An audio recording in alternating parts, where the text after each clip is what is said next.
नमस्कार बच्चों, कैसे हैं आप लोग। उम्मीद है आप लोग बढ़िया होंगे। तो प्यारे बच्चों, आज की क्लास में हम लोग क्या चर्चा करने वाले हैं। तो आज का क्लास बहुत ही ज़्यादा बेहतरीन और उम्मीद से भी ज़्यादा अच्छा होने वाला है, क्योंकि आज जो हम लोग बात करने वाले हैं ना, एक ऐसे कॉम्प्लेक्स टॉपिक के बारे में बात करने वाले हैं जिसपे हमारे बोर्ड एग्जाम्स के साथ साथ चाहे आप जो भी एग्जामिनेशन देते हो वहां पे ये टॉपिक आने वाला है। क्योंकि इसलिए आने वाला है क्योंकि एनसीईआरटी इसको बड़ी प्रमुखता से बहुत ज़्यादा अच्छे से प्लेस दिया हुआ है। एनसीईआरटी इस चैप्टर में, चैप्टर नंबर 3 में अकेला ऐसा टॉपिक है जिससे 4 क्वेश्चन पूछा हुआ है, न्यूमेरिकल, वो एक्सरसाइज में जगह दिया हुआ है। तो चलिए प्यारे बच्चों, बिना देर किए हुए आज इस टॉपिक को समझते हैं। तो सबसे पहली बात प्यारे बच्चों, क्लास 12 फिजिक्स के लिए अगर आप देख रहे हो, इलेक्ट्रिक करंट चैप्टर है जिसके अंदर आज 7वां लेक्चर है जिसमें हम लोग बात कर रहे हैं टेम्परेचर डिपेंडेंस ऑफ रेसिस्टिविटी, है ना। रेसिस्टिविटी कैसे टेम्परेचर पर डिपेंड करता है। आप कहिएगा ये चीजें आई कहां से। तो चलो मैं थोड़ा सा आपको शुरुआत से शुरू करता हूं, ठीक है। तो चलिए शुरू करने से पहले मैं आपको एक बात बता दूं कि अगर आप इस लेक्चर को नए देख रहे हैं तो हमारे डिस्क्रिप्शन में जो लिंक है वहां से जाकर हमारे एप्लीकेशन से भी जुड़ सकते हैं और भिन्न भिन्न प्रकार की कोर्सेज है तो अपने जरूरत के हिसाब से उस कोर्सेज को भी आप परचेज कर सकते हो। तो चलो प्यारे बच्चों, अभी क्या करना है कि बहुत सिंपल सी बात यह है प्यारे बच्चों कि इस वाले चीजों में हमने सबसे पहले देखा था करंट क्या है। तो जब करंट के बारे में जान लिया तो करंट के बाद एक नियम आया ओम्स लॉ। तो हमने ओम्स लॉ को देखा। ओम्स लॉ में एक टर्म आया जिसको हम लोग बोलते हैं रेसिस्टेंस।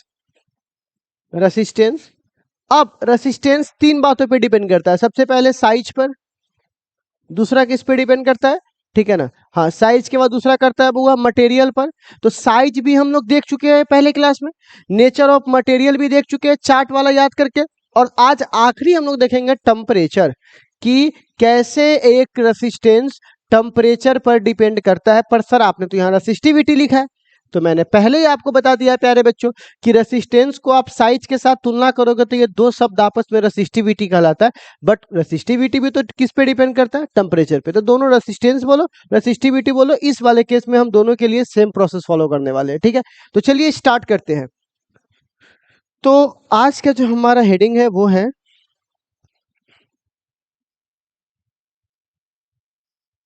टेम्परेचर,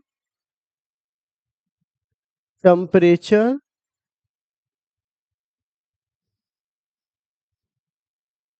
डिपेंड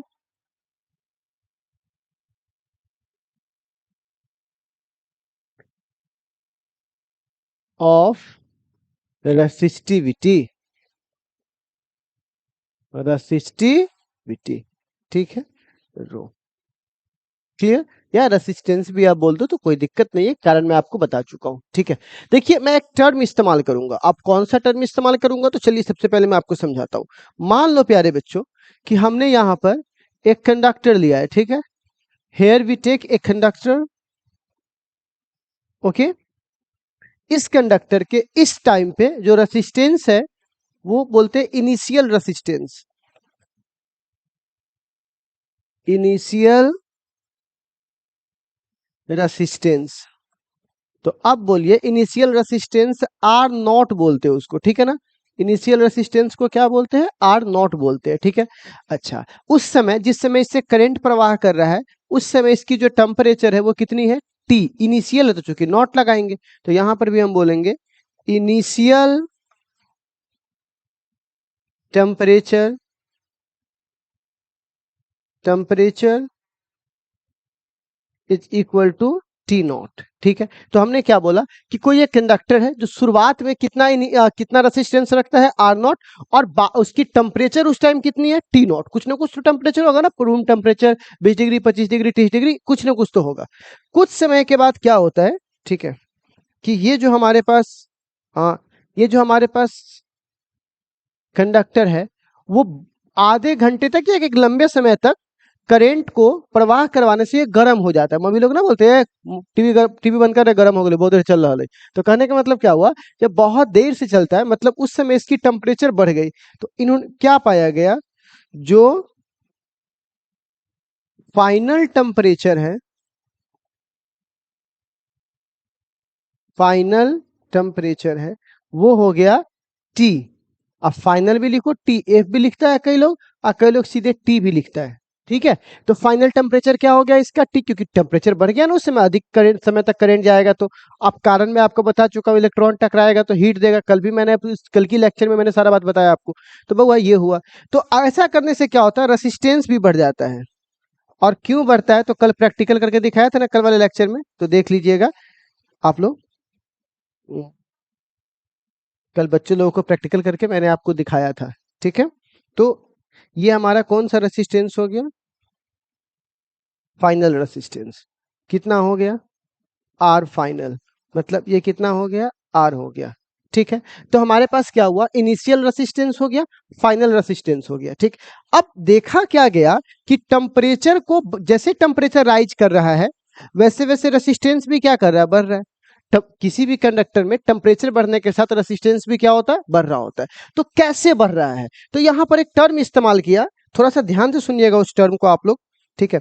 टर्म ये है fractional change in resistance is directly proportional to change in temperature। एक मिनट, ये आपने लिखा क्या पहले, चलो मैं थोड़ा एक बार इसको समझा देता हूं। देखो एक होता है चेंज, चेंज का मतलब होता है फाइनल माइनस इनिशियल। अगर मैं आपसे ये कहता हूं कि मैंने एक फिल्म है, एक फिल्म ने क्या किया, 10 करोड़ कमाया और एक फिल्म ने 30 करोड़ कमाया। आप बताइए आप किसको ज्यादा वैल्यू दोगे, 10 करोड़ वाले को या 30 करोड़ वाले को। तो आप बोलोगे 30 करोड़ ज्यादा अच्छा हुआ, ऑब्वियसली एकदम सिंपल सी बात है। बट देखो मैं आपको ये बोलूं कि जिस फिल्म ने 10 करोड़ कमाया उसने मात्र 10 करोड़ रुपया इन्वेस्ट किया था फिल्म में, ठीक। और जिस फिल्म ने 30 करोड़ कमाया उसने 1000 करोड़ रुपया लगाया था अपने फिल्म में। अब आप बताइए कौन प्रॉफिटेबल धंधा हुआ। तो आप बोलिएगा 10 करोड़ वाला ज्यादा अच्छा हुआ सर, 10 करोड़ ला के 10 करोड़ कमा लिया। वो उतना करोड़ ला के तब जाके वो 30 करोड़ कमाया, 20 करोड़ कमा पाया। एग्जैक्टली इसीलिए जब तक आप ये नहीं देखोगे कि परिवर्तन यानी कितना अंतर आया, कितना कमाया, कितना चेंज आया, वो सब तो ठीक है, बट कितना पर। तो जब आप उसके शुरुआती वैल्यू को भी कंसीडर कर लेते हैं तो वहां पर वैसे चीजों को बोलते हैं फ्रैक्शनल चेंज। इसे कौन सा चेंज बोलते हैं, फ्रैक्शनल चेंज। तो आप यहां पे लिख लोगे चाहोगे तो, fractional fractional change in resistance, resistivity भी यूज कर सकते हो, resistance is directly proportional to, is directly proportional to proportional to proportional to change in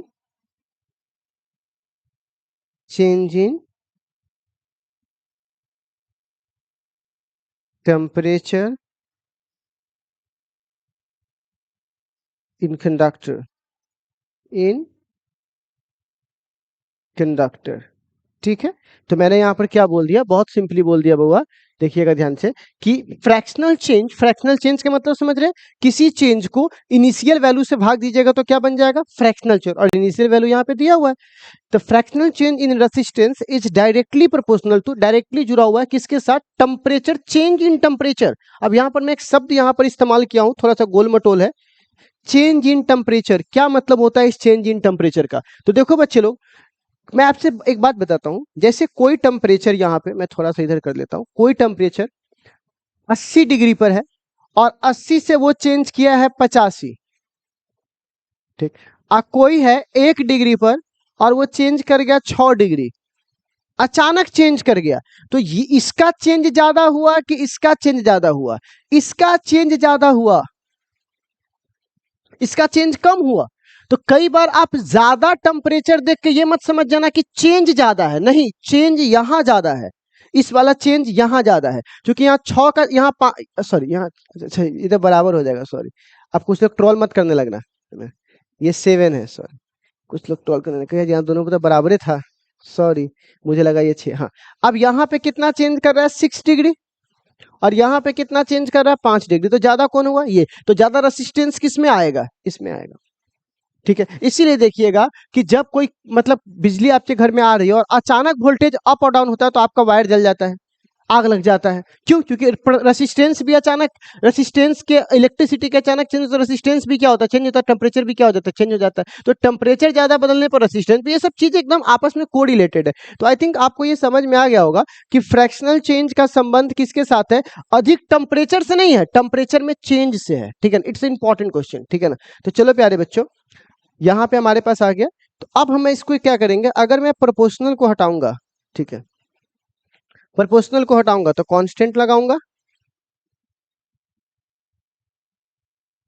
और इस कांस्टेंट को हम लोग इसको प्रोपोर्शनल बोलते थे, बट इससे ही मिलता जुलता एक लगेगा अल्फा, अल्फा। ठीक है ना, तो अगर कोई पूछेगा कि ये प्रोपोर्शनल दोनों एक ही है क्या, बोले नहीं, ये नागालैंड है तो ये इंग्लैंड है। ठीक है, ये प्रोपोर्शनल को शो करता है और ये अल्फा को शो करता है, there are two different thing. Okay, तो यहां पर ये हो जाएगा डेल्टा टी। ठीक है, अब ये हमारा मेन फॉर्मूला हुआ। अब सवाल है कि सर अल्फा क्या है, लेकिन उससे पहले थोड़ा फॉर्मूला को सजा लेते हैं। ठीक है ना, कैसे सजाते हैं जरा देखिए। ठीक है, फॉर्मूला को सजाते हैं, कैसे सजाते हैं, तो यहाँ पे देखिए, क्या हम लोग यहाँ पे लिख सकते हैं, एक तो delta R upon R naught is equal to alpha into delta T. ये हमारा सबसे, मेरा पर्सनली बहुत फेवरेट है, हम इसी फॉर्मूला पे रहते हैं क्योंकि यहाँ से हम कहीं भी जा सकते हैं। ठीक, अच्छा, और एक कई लोग क्या करता है, ऐसा लिख सकता है, डेल्टा आर बराबर आर नॉट, इधर चला जाएगा, alpha into delta T. Okay, अच्छा, कई लोग आर की जगह लिख सकते हैं फाइनल, और मैं फाइनल को यहाँ सीधा आर लिखता हूँ।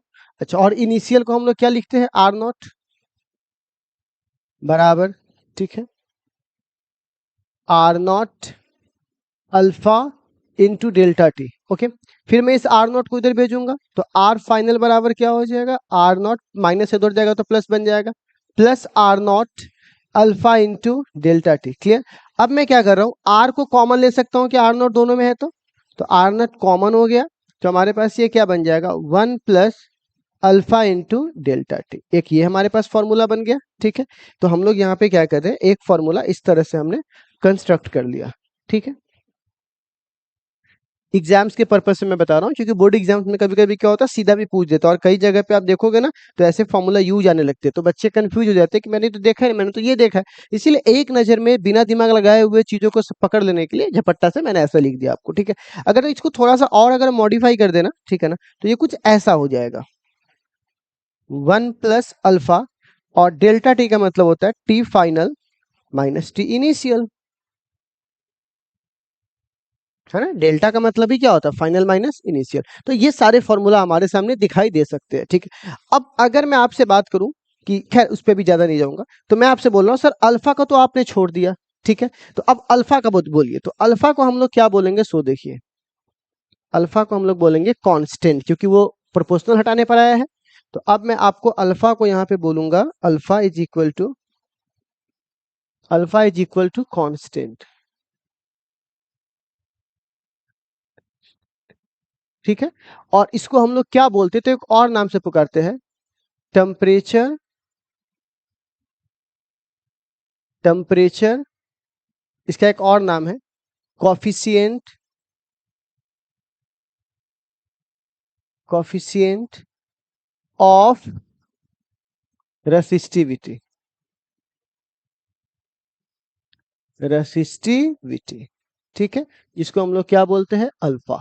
तो आप ध्यान रखिएगा, ये ऑब्जेक्टिव में भी ये आते रहता है। ठीक है, ऑब्जेक्टिव में भी आपको दिखाई देगा, temperature coefficient of resistivity. Clear? तो चलिए प्यारे बच्चों, इसमें आप सबसे पहला सवाल है कि अल्फा को क्या बोलेंगे, तो आप अल्फा इजकल टू क्या हम लोग यहाँ पे लिख सकते हैं क्या, देखो तो, देखो अभी हम लोगों ने लिखा था यहाँ पर, ध्यान से देखिएगा, यहाँ पे हम लोगों ने ऐसा लिखा था, तो अल्फा बराबर क्या होगा, डेल्टा टी नीचे चला जाएगा। ठीक है, तो अगर मैं आपसे अल्फा बराबर पूछूंगा, तो आप यहां से भी देख के बोल सकते हो, अल्फा इज इक्वल टू क्या लिखूंगा, delta R upon R naught बट्टा डेल्टा टी। ठीक है, मैंने इस डेल्टा टी को बस नीचे भेज दिया। तो ये किसका रेशियो है, it is the ratio of, इतना को हम लोग बोलते हैं fractional change in resistance to the temperature difference. ठीक है, तो यहाँ पे बोला जाएगा it is the, it is the ratio of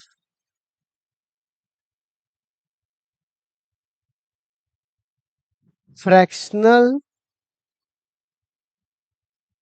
change in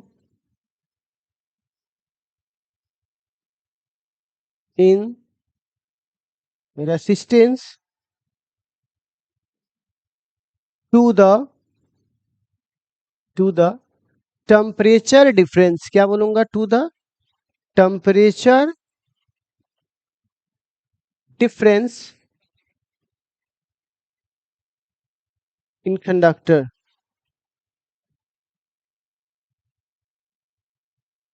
ठीक है, यह क्या है बउआ, रेशियो है। किसका रेशियो है, फ्रैक्शनल चेंज। किसमें फ्रैक्शनल चेंज होगा, रेसिस्टेंस में होगा। और किसके साथ होगा, to the temperature difference in conductor. Denote किससे करते हैं, तो हम आप इसको आराम से बोल सकते हैं, it is denoted by alpha. किससे डिनोट करते हैं, अल्फा से। ठीक है, तो ये आपका फॉर्मूला हो गया। तो अगर मैं इसको कोई एक बात बताऊं, ठीक है, सबसे पहला पॉइंट, एस आई यूनिट। तो देखिए प्यारे बच्चों, ऊपर भी रेसिस्टेंस है, नीचे भी रेसिस्टेंस है, ओम से ओम कटेगा, कुछ नहीं बचेगा। नीचे क्या है, टेम्परेचर का डिफरेंस है, तो यहाँ पे केल्विन हो जाएगा। क्योंकि आपको तो अच्छे से पता है कि केल्विन लिखते हैं हम लोग टेम्परेचर को, है ना, एसआई मात्रक में। तो लिख सकते हैं के पावर -1। ठीक है, कई जगह देखिएगा तो अदर यूनिट, आपको पता है ना, केल्विन से ज्यादा सेल्सियस चलता है। तो अदर यूनिट में हम लोग, है ना, यहाँ पर सेल्सियस इनवर्स भी हम लोग यूज करते हैं। ठीक है, अगर मैं इसके डायमेंशन की बात करूं, तीसरा इसका क्या है बउआ, डायमेंशन। तो अगर मैं इसका डायमेंशन देखूं तो सिंपल इसका डायमेंशन होता है के का इनवर्स। क्योंकि आपको पता है ना, टेम्परेचर का केल्विन होता है और रेसिस्टेंस से रेसिस्टेंस तो कट ही जाएगा, तो सिर्फ क्या बचेगा, के इनवर्स। अच्छा, और ये डिपेंड किस पे करता है, इट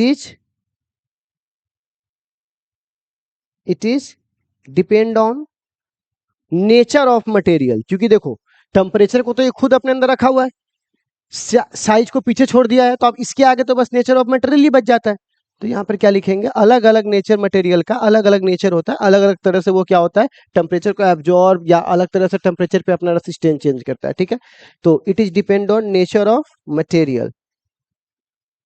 ठीक है, चांदी रहेगा तो सेम टेम्परेचर पे अलग तरह से वो अपना रेसिस्टेंस बढ़ाएगा, कॉपर अलग बढ़ाएगा, एल्यूमिनियम अलग बनाएगा, और वो जो आयरन होता है वो अलग तरह से बनाएगा। ठीक है, तो आप कहिएगा इसके नीचे चार्ट भी है क्या, कौन कौन से मटेरियल कितना होता है, ये कैसे पता चलेगा। तो इसका चार्ट हमारे एनसीईआरटी में है। तो चलिए एक बार जरा हम लोग एनसीईआरटी की तरफ चलते हैं। ठीक है, क्या इतना बात आप लोगों को समझ में आ गया, आई थिंक आ गया होगा। तो एक बार मैं आपको मेमोराइज करवा देता हूँ सारी बातें। ठीक है ना, हाँ, बस एक चीज और भी मेरा रह गया है। देखो, जैसा हम लोगों ने रेसिस्टेंस के लिए किया है ना, सिमिलरली हम लोग रेसिस्टिविटी के लिए भी लिख सकते हैं। Resistivity is equal to rho naught 1 plus alpha into delta T. क्योंकि मैंने आपको सारी बातें बता दी है ऑलरेडी। क्या बता दी आपको सारी बातें, कि अगर आप रेसिस्टेंस और रेसिस्टिविटी को बिल्कुल एक ही समझिए, कब, जब आप शेप एंड, जब आप साइज की बातों को छोड़कर आगे आ जाइएगा, तो साइज से आगे टेम्परेचर है, तो इसके लिए तो दोनों भाई हो जाएगा ना आगे जा करके। लेकिन उस समय पर ये दोनों क्या अलग अलग, बट जैसे किसी और से बात होगा तो वो दोनों क्या हो जाएगा, भाई हो जाएगा। आपस में खूब झगड़ा होता है, लेकिन जब बाहर झगड़ा होता है दोनों भाई एक हो जाता है, पर अंदर डिस्प्यूट है, तो इन दोनों का अंदर में चलता है कि भैया शेप एंड साइज अगर रखोगे तो हमको दे दो, और नहीं रखोगे तुम रेसिस्टेंस बन जाओ। लेकिन अगर बाहर टेम्परेचर से लड़ना, दोनों एक हो जाता है। ठीक है ना, कॉन्सेप्ट में। ठीक है, तो ये हमारे पास चीजें हैं। ठीक है भैया, अब चलिए, जो मैंने आपको एक बार पूरी बातें बताई, एक बार मैं उसका ये निकाल दूं कि मैंने क्या क्या बताया आपको। तो सिंपल प्यारे बच्चों देखिएगा। ठीक है, हाँ, तो मैंने आपको सिंपल बताया कि टेम्परेचर जो है वो डिपेंड कर रहा है, किस पे कर रहा है, रेसिस्टिविटी डिपेंड किस पे करता है, टेम्परेचर पे। एक टी शुरुआत में टेम्परेचर था तो वो रेसिस्टेंस था, शुरुआत में टेम्परेचर था तो रेसिस्टेंस था। तो क्या देखा गया कि फ्रैक्शनल चेंज जो है वो डायरेक्टली प्रोपोर्शनल होता है किसके, चेंज इन टेम्परेचर के। तो इसके हिसाब से हमने प्रोपोर्शनल हटाया, तो कांस्टेंट लगा दिया। दोनों एक जैसा दिखता होगा, बट ये दोनों अलग अलग चीज है। ठीक है, अब जब मैंने यहाँ से इसको थोड़ा सेव किया तो कुछ इस तरह से है, थोड़ा और सेव करते करते मैंने ऐसे डिफरेंट डिफरेंट टाइप्स के फॉर्मूला मैंने बना करके यहाँ पे रख दिए, ताकि ऑब्जेक्टिव वगैरह में डायरेक्ट इस्तेमाल हो सके। सेम इसके बाद मुझे अल्फा के बारे में पता करना था, तो अल्फा को कुछ नाम मिला, टेम्परेचर कोफिशिएंट ऑफ रेसिस्टिविटी, जिसका डेफिनेशन हमने देखा on the basis of formula. क्योंकि कांस्टेंट का अधिकतर जो डेफिनेशन वो फॉर्मूला के फॉर्म में ही बनता है। ठीक है, इस तरह से हुआ, यूनिट लगा दिया, डायमेंशन लगा दिया, और वो डिपेंड किस पे करता है वो। और अब चलते हैं एनसीईआरटी में और कुछ न्यूमेरिकल्स की तरफ भी चलते हैं, ठीक है। तो चलिए हम लोग एनसीईआरटी के बुक को जरा सा ऑन कर ले। तो आप लोग भी जरा एनसीईआरटी ओपन कर लीजिएगा।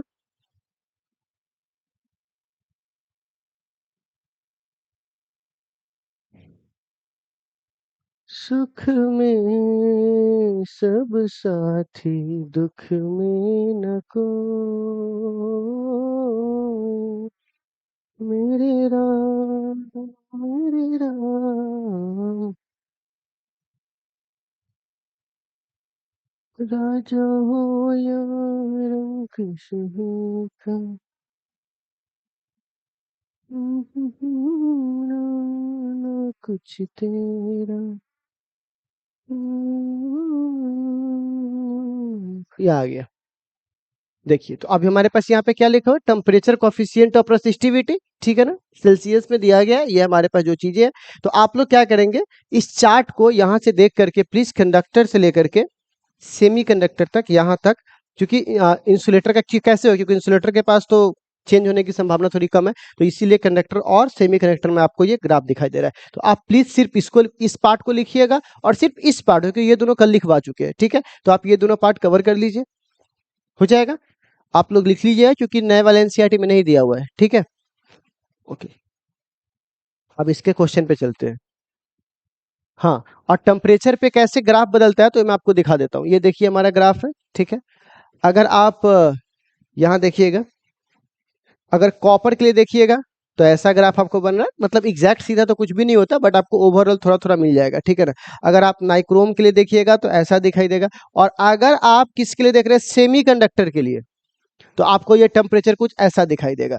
क्या दिखाई देगा, टेम्परेचर को बढ़ाओगे तो रेसिस्टेंस क्या होगा, घटेगा। कल ही तो ये बात बताए थे, इसीलिए सेमीकंडक्टर में, इसीलिए ग्राफ ऊपर से कहाँ आ रहा है, नीचे, और इसका ग्राफ नीचे से कहाँ जा रहा है, ऊपर। क्यों, क्योंकि रेसिस्टेंस, टेम्परेचर को बढ़ाएंगे तो रेसिस्टेंस क्या होगा, बढ़ेगा, है ना। तो ये दोनों ग्राफ पूछा हो अभी अपने बोर्ड एग्जाम्स में कि ग्राफ खींच के दिखाइए, तो ये कंडक्टर के लिए ग्राफ है नीचे से ऊपर, और ये सेमीकंडक्टर के लिए ऊपर से नीचे।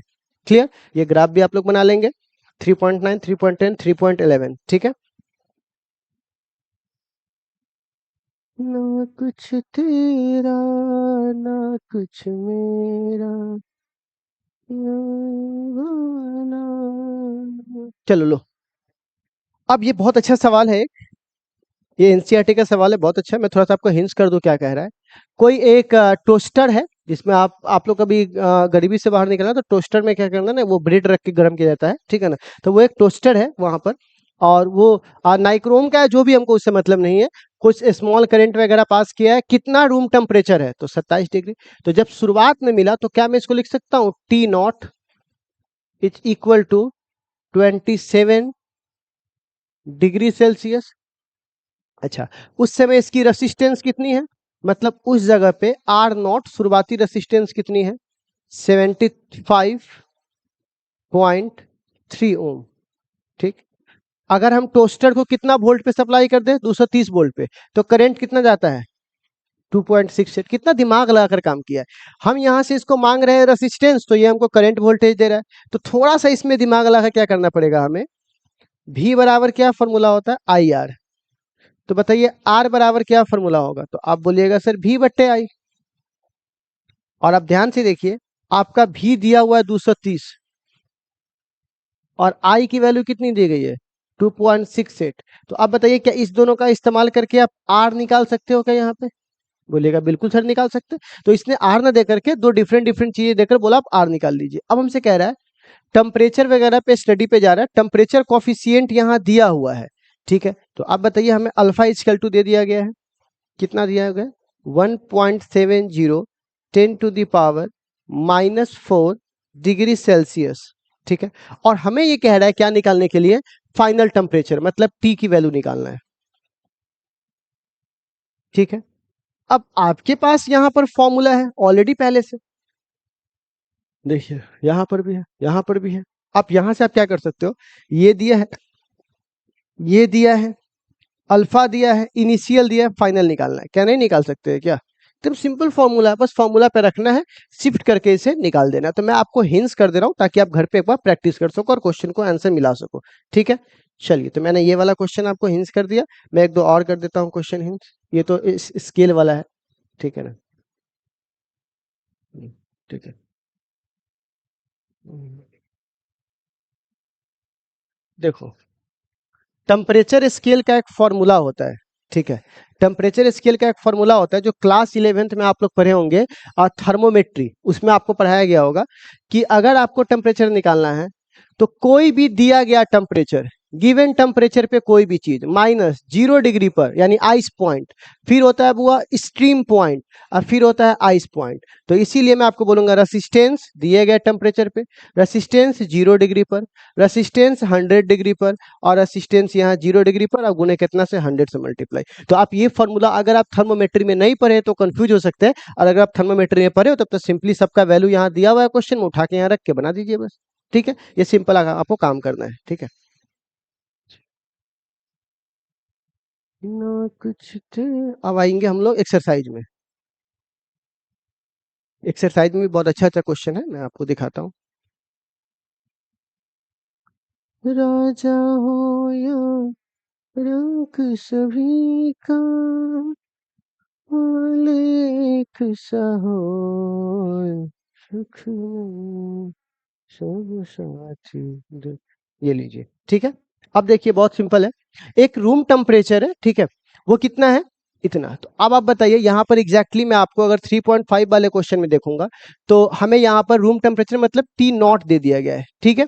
And that's after heating element जो भी है। तो बताइए इसका जो रेसिस्टेंस है वो कितना दिया हुआ है? तो शुरुआती रेसिस्टेंस आर नॉट की वैल्यू दे दी गई है, ठीक है? वो हमारा हीटिंग एलिमेंट है। अब कह रहा है व्हाट इज द टेम्परेचर, मतलब हमें टी की वैल्यू पूछा जा रहा है, टी फाइनल पूछा जा रहा है, फाइनल जैसे पहले वाले क्वेश्चन में था, ठीक है? अगर उसकी रेसिस्टेंस कितनी पाई गई तो मतलब ये फाइनल रेसिस्टेंस दिया गया, ठीक है? और हमें अल्फा की वैल्यू दे दी गई है। तो बिल्कुल एग्जैक्टली वही क्वेश्चन तो है जो पहले हम लोगों ने रिपीट किया, कि इस वाले क्वेश्चन में हमें ये आर नोट दे दिया, आर दे दिया, अल्फा दे दिया, इनिशियल दे दिया, फाइनल निकालना है। सेम क्वेश्चन, ठीक है? और सेम आंसर, मतलब आंसर सेम नहीं आएगा, प्रोसेस सेम रहेगा, ठीक है? ओके, अब नेक्स्ट क्वेश्चन। और ये जो क्वेश्चन है, ठीक है ना, ये टेम्परेचर कोफिशिएंट ऑफ सिल्वर। तो आप देखिए ये शुरुआती आपको आर की वैल्यू मिल, आर नॉट की वैल्यू मिल गई। ये आपको मिल गया क्या हुआ कि एक वायर सिल्वर वायर रेसिस्टेंस है, तो ये आपको मिल जाएगा टेम्परेचर यानी टी इनिशियल, टी नॉट जिसको बोलते हैं, और रेसिस्टेंस ये आपको हो गया फाइनल, आर फाइनल, और ये हो गया फाइनल टेम्परेचर। तो क्या अल्फा का मान नहीं निकाल सकते हैं क्या? फॉर्मूला तो हमारे सामने है यहाँ पर, क्या फॉर्मूला? अल्फा इजकल टू यहाँ पे ये दिया है, ये दिया है, ये दिया है, ये दिया है, तो अल्फा नहीं निकाल लेंगे? सिंपली निकाल लेंगे फॉर्मूला में रखकर, ठीक है? तो इसी तरह से वो आपको ये भी क्वेश्चन है 3.8, इसमें भी आपको, तो इसमें रेसिस्टेंस नहीं दिया हुआ है, आपको वोल्टेज और करंट दिया हुआ है, रेसिस्टेंस आपको खुद से निकालना है। कैसे निकालना है खुद से? तो वोल्टेज कितना दिया? 230, करंट कितना है? 3.2, तो शुरुआती रेसिस्टेंस निकल जाएगा, ठीक? अब कह रहा है कि अगर इतना ही वोल्टेज पर अगर अब जो करंट है वो फ्लो हो रहा है 2.8, तो अब बताइए यहां से, तो R बराबर क्या हो जाएगा? भी 230 ही रहेगा, और ये 2.8 हो जाएगा, तो अब नया वाला रेसिस्टेंस आ जाएगा, ठीक है? शुरुआती टेम्परेचर दिया हुआ है, अल्फा दिया हुआ है, तो फाइनल टेम्परेचर निकालना है। सिंपल तो है यार, ठीक है?